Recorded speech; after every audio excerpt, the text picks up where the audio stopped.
Most people assume that financial wisdom arrives automatically with age, that a man simply absorbs it through the years, the way his hair goes gray or his knees start to ache.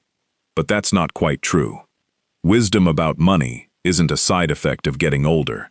It's the result of paying close attention to the mistakes, near misses, and quiet victories along the way. Some men reach retirement having learned these lessons decades early. Others reach it still learning them, sometimes the hard way. And a few never learn them at all. They simply keep repeating the same patterns, wondering why peace of mind always seems just out of reach. So today, we're going to walk through 7 lessons that the wisest men learn before they retire. Not investment tips, not stock picks, but the deeper truths about money, discipline, and freedom that actually determine whether a man's later years feel abundant or anxious. Marcus Aurelius wrote something worth carrying into every one of these lessons. Very little is needed to make a happy life. It is all within yourself, in your way of thinking. He wasn't speaking as a poor man philosophizing about contentment from a distance. He was an emperor, with access to more wealth than almost anyone alive in his time, and he still concluded that the mind, not the treasury, was where a happy life was actually built. Every lesson a man learns about money before retirement eventually circles back to this same idea.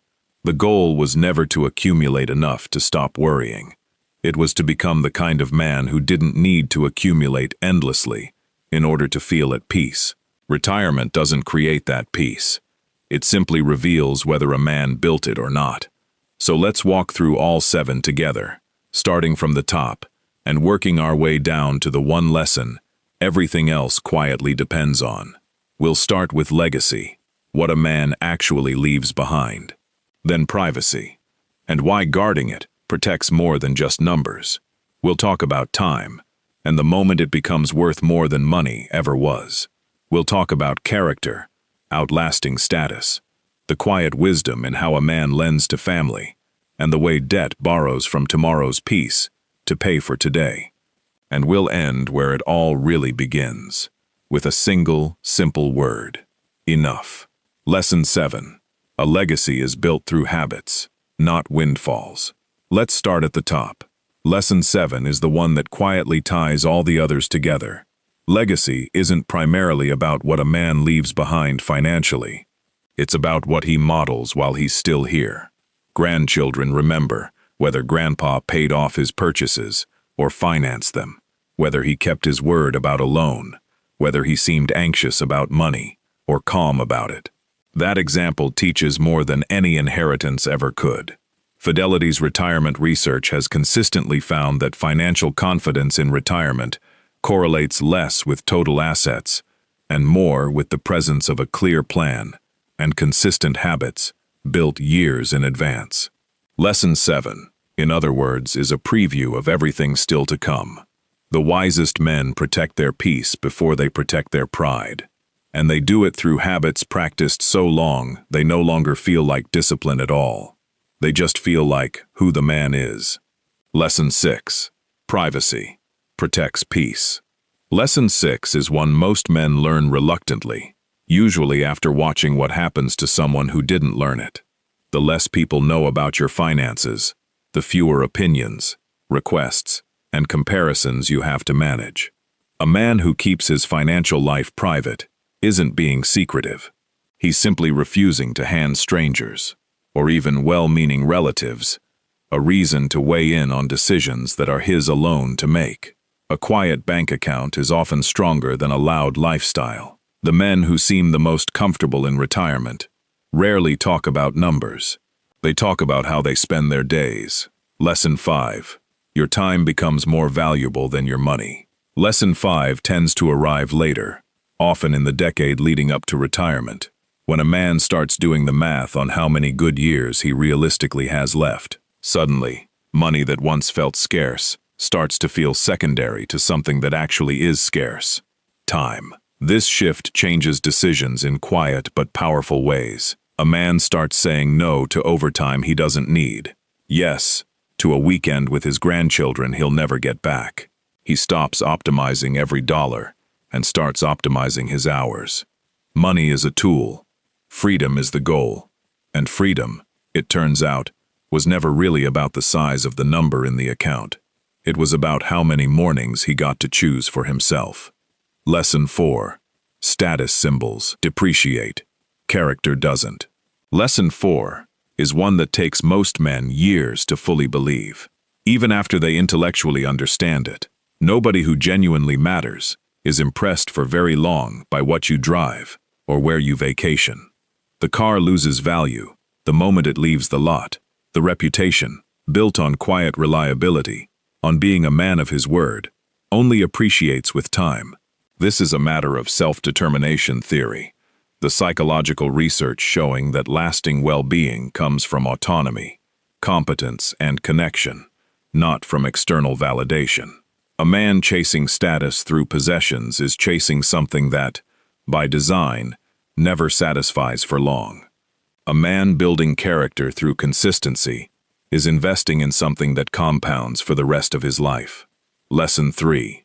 Lending to family requires a different kind of wisdom. Lesson 3 is one almost every man eventually faces. A relative, often someone he loves deeply, asks for money. The instinct to help is good and human. But the wise man learns, sometimes only after being burned once, that money lent to family rarely stays simple. It changes the relationship, whether the loan is repaid or not. This is where loss aversion comes into play, the well-studied tendency for the pain of losing something to outweigh the pleasure of gaining it.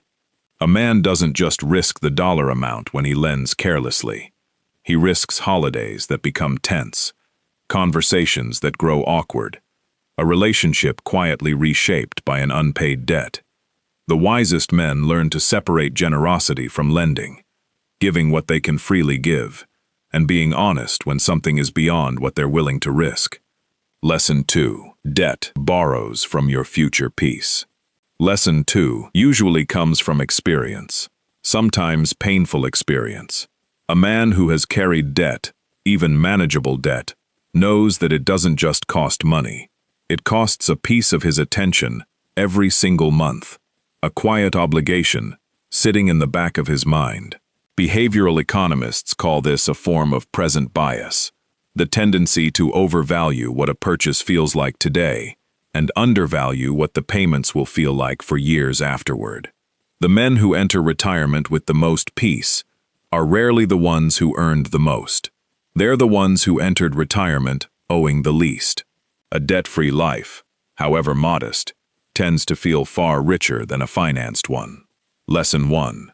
Enough is a number you have to define yourself. And here we are, at Lesson 1, the one everything else was quietly building toward. It's deceptively simple, and most men don't learn it until their 50s or 60s, if ever. Nobody else can tell you what enough means. Advertisers won't. Neighbors won't. Even financial advisors, as helpful as they can be, tend to focus on maximizing rather than defining sufficiency. This connects to something psychologists call hedonic adaptation, the way the mind quickly adjusts to any new level of comfort and then quietly resets its baseline for enough. A man who never sits down and consciously defines what enough actually looks like for his life will find that number always drifting upward, no matter how much he earns. The wise man does this work early. He decides, on paper if necessary, what a peaceful life actually costs him. Everything beyond that becomes optional, not required. None of these 7 lessons are complicated. None require a finance degree or a lucky break in the market. They require only what Marcus Aurelius pointed to 2,000 years ago, a change in the way a man thinks, practiced consistently enough that it becomes who he is by the time retirement arrives. The richest senior men rarely feel the need to prove they are rich. They've already done the harder work of becoming men who don't need to. A peaceful life is the greatest return on investment, and every one of these lessons, learned early enough, is simply a down payment on that peace. So we'd love to hear from you. Which of these lessons hit closest to home, and which one Lesson 1 especially took you the longest to actually live by. Is there an 8th lesson you'd add? One life taught you that we didn't cover today. Share it in the comments below. Your story might be exactly what another man needs to hear before he retires. If this video gave you something worth thinking about, give it a like, subscribe for more reflections like this one, and share it with another man who values wisdom over status. Seek wisdom, protect your peace, leave a legacy.